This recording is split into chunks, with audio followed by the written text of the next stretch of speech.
L'effet recherché grâce à la vidéosurveillance, c'est le premier effet recherché, c'est du préventif. C'est de se dire que si sur un événement olympique, vous avez un stade et donc aujourd'hui un match de foot, de rugby, un concert, que sais-je, une réunion publique, politique, que sais-je, vous avez du monde, les gens les plus dangereux dont on sait qu'ils peuvent avoir un intérêt à commettre un acte de malveillance au cours de cet événement se présentent, on va les détecter.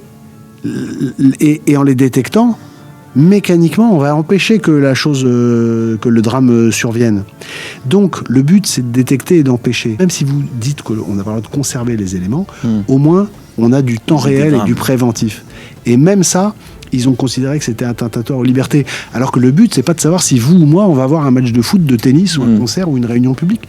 Tout le monde s'en fout. Mais vraiment, mais littéralement, je dirais, il faut arrêter d'avoir le fantasme du contrôle par l'État, de ce que...